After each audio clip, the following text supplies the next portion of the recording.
ओम शांति। नवरात्रि की आप सभी को बहुत बहुत शुभकामनाएं। इन 9 दिनों में देवियों के भक्तों के मन में विशेष रूप से भक्ति भाव, अलौकिक भाव और बड़े शांति की वाइब्रेशंस पैदा हो जाते हैं। भारत त्योहारों का देश है। विचारणीय है कि भारत में ये सब त्यौहार क्यों मनाए जाते हैं।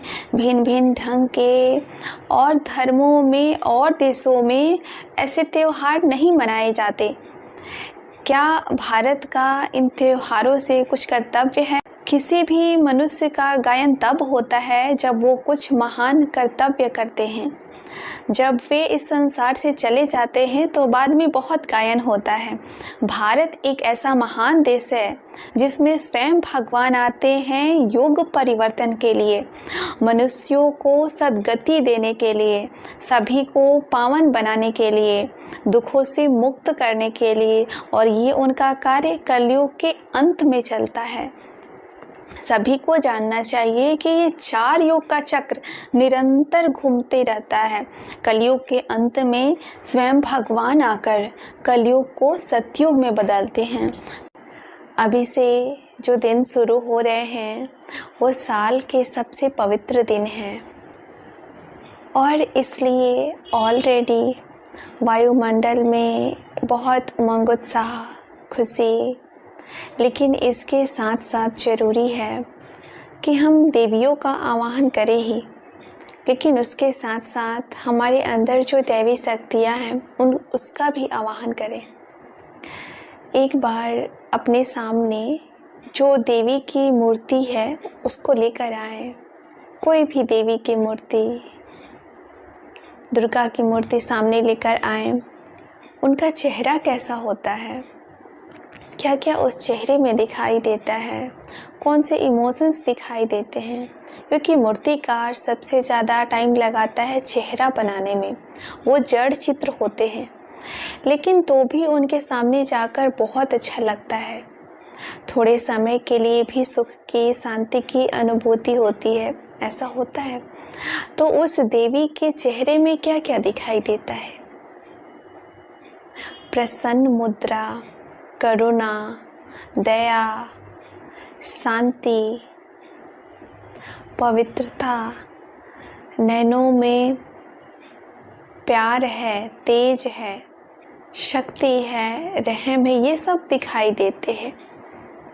तो अगर हम उनका चेहरा देखें तो मुस्कुराता चेहरा है, रहम भी है, शक्ति, प्यार भी है।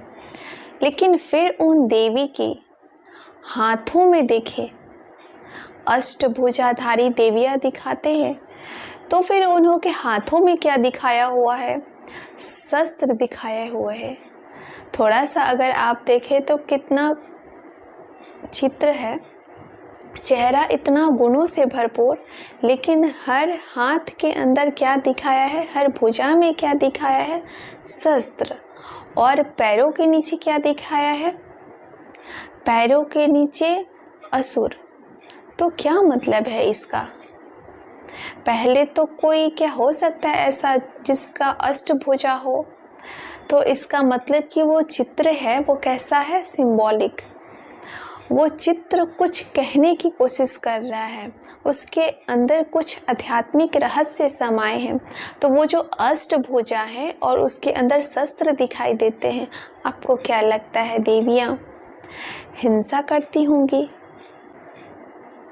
तो ये क्यों शस्त्र दिखाए हैं?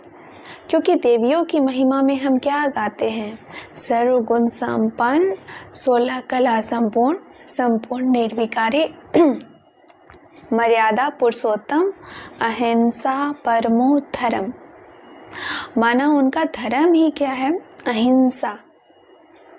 तो जिनका धर्म ही अहिंसा है, अगर उनके हाथों में इतने सारे शस्त्र दिखाए हैं तो वो किस चीज़ के यादगार हैं?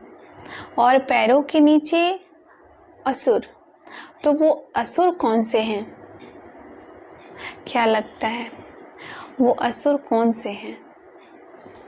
बुराई, निगेटिविटी, कहाँ पर? तो ये असुर कोई बाहर नहीं है, ये असुर हमारे अंदर की जो कमी है, कमजोरियाँ हैं, काम, क्रोध, लोभ, मोह, अहंकार, ईर्ष्या, द्वेष, ये सब हमारे दुख का कारण है। हमें लगता है कि कोई व्यक्ति, कोई परिस्थिति शायद हमारे दुख का कारण है, नहीं, वो सब एक ट्रिगर का काम करते हैं, लेकिन ये जो अंदर की कमी है वो हमारे दुख का कारण है। और ये जो सारे के सारे शस्त्र हैं, ये शस्त्र किस पर जीत पाने के लिए हैं? उन असुरों के ऊपर। और जब हम उन असुरों के ऊपर जीत पाते हैं तब चेहरा कैसा हो जाएगा? बहुत ही सुंदर, तेजोमय, गुणवान, गुणों से संपन्न। हर एक को बना अच्छा लगता है, हर एक को होता है मेरे अंदर रहम भी हो, प्यार भी हो, मुस्कुराता चेहरा भी हो, हर किसी को मुस्कुराता चेहरा अच्छा लगता है। परंतु परमात्मा ने समझाया कि अगर आपको गुणवान बनना है तो पहले क्या बनना पड़ेगा? अगर वर्चुअस बनना है, गुणवान बनना है, सिर्फ दर्शन नहीं, दर्शनीय मूर्त बनना है, तो वो चेहरा ऐसा हो, उसके लिए पहले चाहिए शक्तियाँ जो बहुत इंटरनली पावरफुल है। ऐसा नहीं कि उनके सामने बातें नहीं आती है, पेपर नहीं आते हैं, वो भी तो इसी दुनिया में रहते हैं, वो भी इसी समाज में रहते हैं, वो भी इसी नेगेटिव एनवायरनमेंट में रहते हैं, तो उनके सामने भी सारी बातें आती है, लेकिन बातों का उनके ऊपर प्रभाव नहीं पड़ता।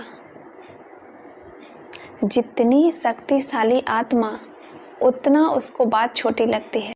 जैसे यदि हम फिजिकली कमज़ोर होते हैं तो पानी का ग्लास भी कैसा लगता है? भारी लगता है।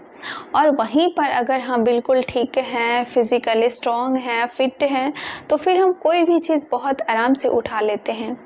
तो ये जो आने वाले 9 दिन हैं, ये अपनी कौन सी शक्तियों को जागृत करने के लिए हैं? आंतरिक शक्तियों की। और जब एक बार आंतरिक शक्ति जागृत हो जाती है, इसको हम इन्वोक करते हैं, उसका स्वरूप बन जाते हैं, फिर जीवन मेहनत वाली नहीं होती। फिर जीवन कैसी चाहिए? मेहनत वाली। जीवन वही है, बाहर बहुत चेंज नहीं होता है, बाहर बहुत चेंज नहीं होता, लेकिन सारा चेंज अंदर, जब अंदर चेंज आता है।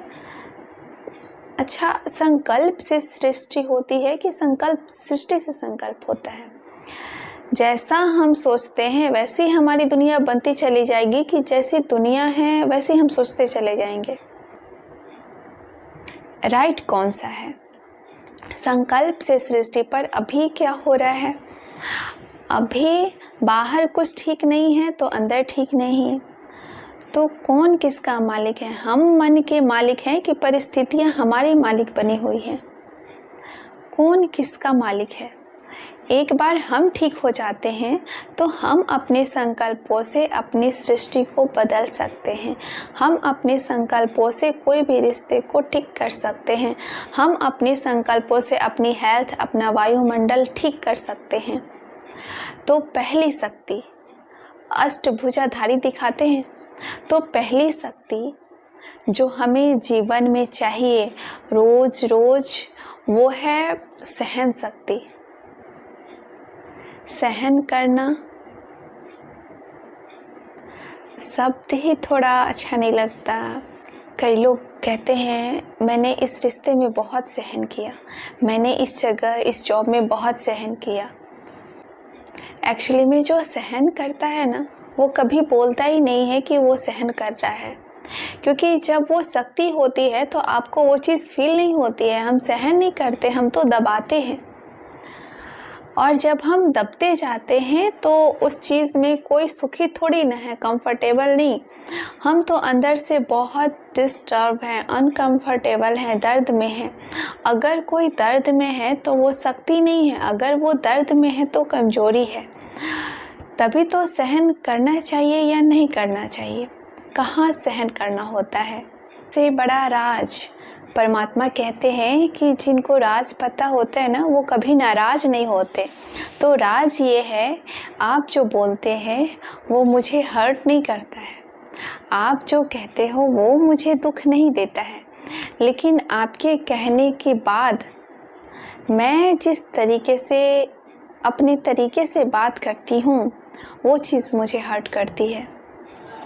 अगर आपने मुझे कहा आप कोई काम ठीक से नहीं करते, आप तो हमेशा लेट करते हैं, आप कितना भी समझाओ बात समझ में आती नहीं है, आपने कुछ भी कहा, और यहाँ पर मैंने अपने से कहा, क्या कहें, हमें ये बहुत होता है कि सब हमसे बहुत अच्छे से बात करें। हमें कौन चाहिए जो हमें अच्छे से बात करे?